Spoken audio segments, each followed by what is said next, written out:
Hello and welcome students. मैं अनुभव कुमार पांडे एक बार फिर आपका स्वागत करता हूं हमारे यूट्यूब चैनल सक्सेस क्लासेज में। पिछले वीडियो में हम लोगों ने दर्पण से संबंधित कुछ परिभाषाओं के संबंध में जाना था, जिसमें हम लोगों ने ये जाना था कि ध्रुव क्या होता है, फोकस क्या होता है, वक्रता केंद्र क्या होता है। इन सारी परिभाषाओं को हम लोगों ने जान लिया था। आज हम लोग जानेंगे कि फोकस दूरी क्या होता है, और साथ ही हम लोग ये जानेंगे, चूंकि इस दर्पण में हम लोगों ने दो दूरी के बारे में पढ़ा है। पहला दूरी हम लोगों ने पढ़ा था कि वक्रता त्रिज्या क्या होता है, और दूसरी दूरी हम लोग आज पढ़ने जा रहे हैं फोकस दूरी क्या होती है। तो क्या इन दोनों दूरियों के बीच में कोई संबंध होता है? अगर होता है तो वह क्या संबंध होता है, ये भी हम लोग इसी वीडियो में जानेंगे। तो चलिए शुरू करते हैं। फोकस दूरी क्या होता है? ये बहुत ही आसान परिभाषा है। दर्पण के ध्रुव से फोकस के बीच की दूरी को, दर्पण के ध्रुव से फोकस के बीच की दूरी को फोकस दूरी कहते हैं, और इसे स्मॉल एफ से प्रदर्शित करते हैं। कभी भी हम लोग फोकस दूरी को कर्सिव लेटर के एफ से प्रदर्शित नहीं करेंगे, इसको हम लोग हमेशा स्मॉल लेटर के एफ से प्रदर्शित करेंगे। ठीक है, तो फोकस दूरी को हम लोग स्मॉल एफ से प्रदर्शित करते हैं, फोकस को कैपिटल एफ से प्रदर्शित करते हैं, और फोकस दूरी को स्मॉल एफ से प्रदर्शित करते हैं। तो यही होता है दर्पण के ध्रुव से फोकस के बीच की दूरी को हम क्या कहते हैं? फोकस दूरी कहते हैं। अगला टॉपिक हम लोग को जानना है कि फोकस दूरी और वक्रता त्रिज्या में क्या संबंध होता है।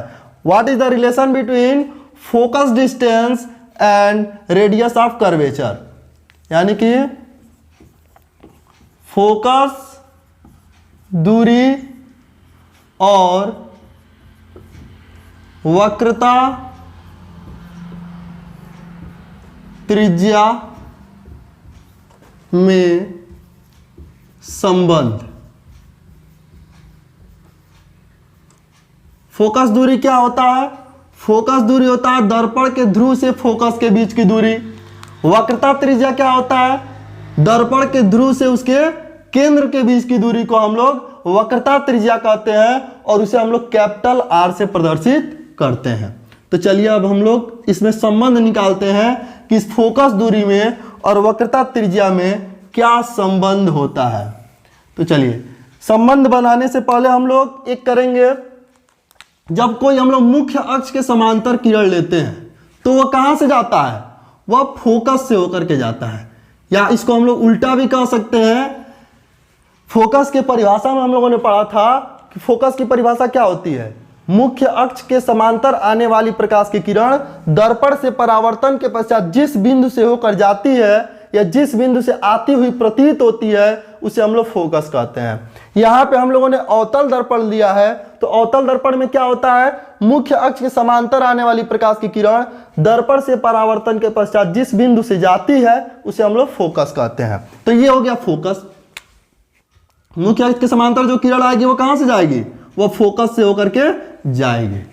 और हम लोग जानते हैं कि यदि किसी वृत्त के केंद्र से उसके परिधि पर, यानी कि अगर जो त्रिज्या होती है वह परिधि पर क्या होती है? लंब होती है। परिधि पर स्थित किसी बिंदु पर लंब होती है, तो ये क्या होगा? यह इस बिंदु पर लंब होगा। तो नाम रख देते हैं। मान लीजिए कि ये ए कोई किरण है, यहां पे हम इसका नाम बिंदु बी रख दे रहे हैं हम। ठीक है, तो क्या होगा? ये कोई आपतित किरण हो गई जो मुख्य अक्ष के समांतर आ रही है, और टकरा के ये कहां से जाएगी? मुख्य अक्ष के समांतर है तो फोकस से होकर के जाएगी, और ये क्या हो गया? ये हमारा अभिलंब हो गया। तो इसमें परावर्तन के नियम से इसमें आपतन कोण भी होगा और परावर्तन कोण भी होगा।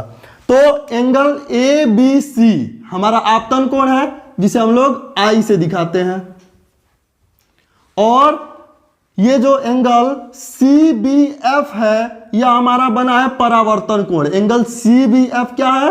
परावर्तन कोण है। इसे हम लोग किससे दिखाते हैं? आर से दर्शाते हैं। तो हम लोग यहां पे लिख सकते हैं परावर्तन के, पहले हम लोग यहां पे ले लेंगे चित्र से,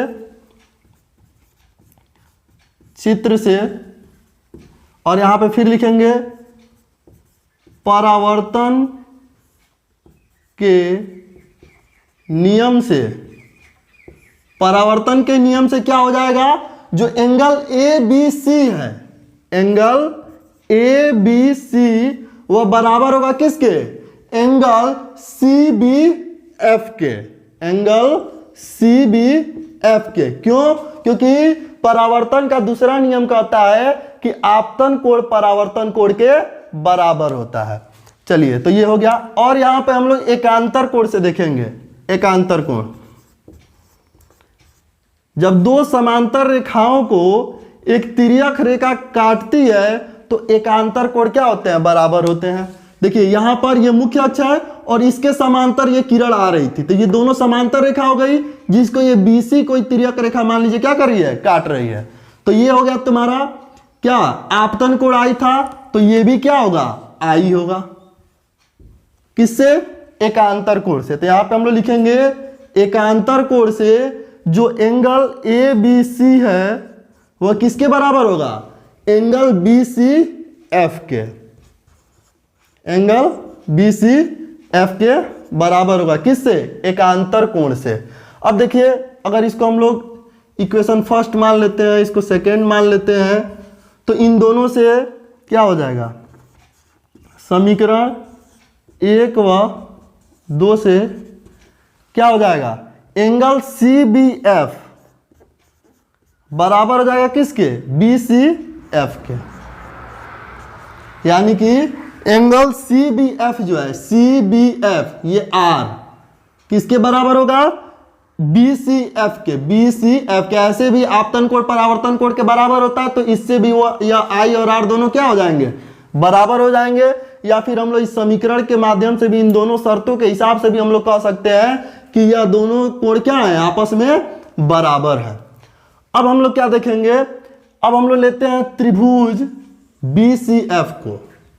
त्रिभुज बी सी एफ से चलिए, त्रिभुज बी सी एफ में हम लोग क्या देख रहे हैं? त्रिभुज बी सी एफ के दो कोण बराबर है। एक ये कोण और ये कोण आपस में क्या है? बराबर है। चूंकि हम लोगों ने एक प्रमेय पढ़ा है कि बराबर कोण के सामने की भुजाएं भी क्या होती हैं? बराबर होती हैं। तो इस कोण के सामने की भुजा ये और इस कोण के सामने की भुजा ये दोनों आपस में क्या होंगी? बराबर होंगी। एक बार और ध्यान दे दीजिए, एंगल सी बी एफ के सामने वाली भुजा कौन है? C F. और एंगल बी सी एफ के सामने वाली भुजा कौन है? B F. ये दोनों आपस में क्या होंगे? बराबर होंगे। यानी कि हम लोग यहां पे लिख सकते हैं सी एफ बराबर बी एफ।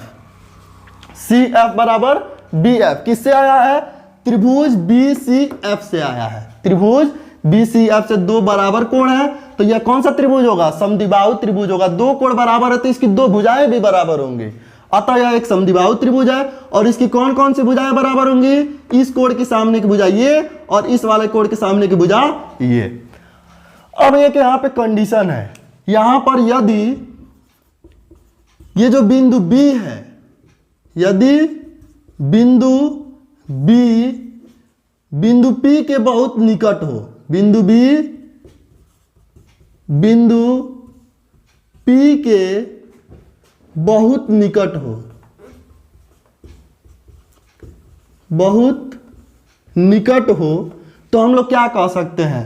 अगर ये बिंदु B बिंदु P के बहुत निकट होगा तो ये जो BF होगा वह किसके बराबर हो जाएगा?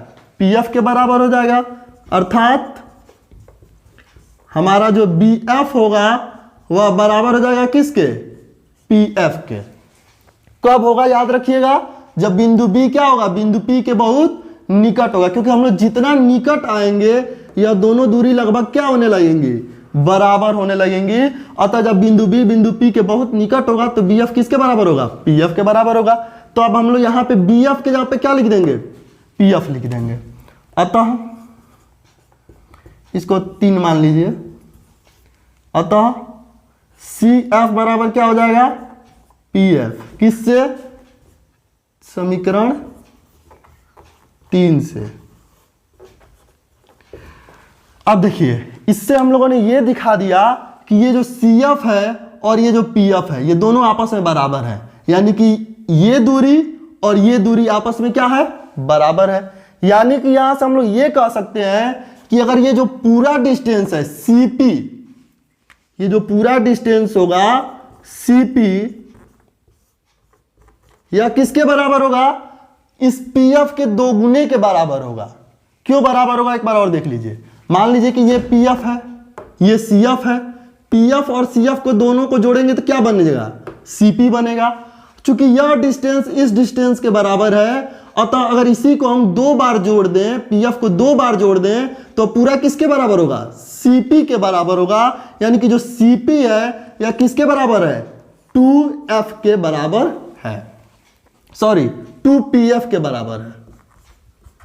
अब देखिए ये सीपी क्या है, हमारा वक्रता त्रिज्या है जिसे हम लोग r से प्रदर्शित करते हैं, और पीएफ क्या है, फोकस दूरी है जिसे हम लोग स्मॉल लेटर के f से प्रदर्शित करते हैं। तो यहां पे हम लोग क्या लिखेंगे, सीपी के जगह पे हम लोग लिखेंगे r बराबर, यहां पे ये क्या लिखेंगे हम लोग 2f, r बराबर क्या हो गया 2f। अब यहां पे इसको हम लोग 2 को इधर भेज देते हैं तो हमको मिल जाएगा f is equal to r/2। यानी कि जो फोकस दूरी होता है वह वक्रता त्रिज्या का आधा होता है। यही जो है फोकस दूरी और वक्रता त्रिज्या में संबंध है। फोकस दूरी और वक्रता त्रिज्या में क्या संबंध होता है कि फोकस दूरी वक्रता त्रिज्या का आधा होता है। इस पर 1 नंबर के क्वेश्चन भी आते हैं ऑब्जेक्टिव टाइप में, या फिर प्रूफ करने के लिए भी आता है कि फोकस दूरी और वक्रता त्रिज्या में क्या संबंध होता है, इसे ज्ञात करें, तब ये 2 नंबर या 3 नंबर में पूछा जाता है। इसे आप लोग क्या करेंगे, बढ़िया से नोट करेंगे, 3 से 4 बार प्रैक्टिस करेंगे। अगर इस लेक्चर में आपको कहीं भी किसी भी प्रकार से दिक्कत आ रही है तो आप उसे कमेंट सेक्शन में पूछ सकते हैं। और हमारे चैनल को आप लोग सब्सक्राइब कीजिए, क्योंकि इस पर क्लास 10th के साइंस, मैथ्स और इंग्लिश के लेक्चर्स आते रहते हैं। So that's it, thank you.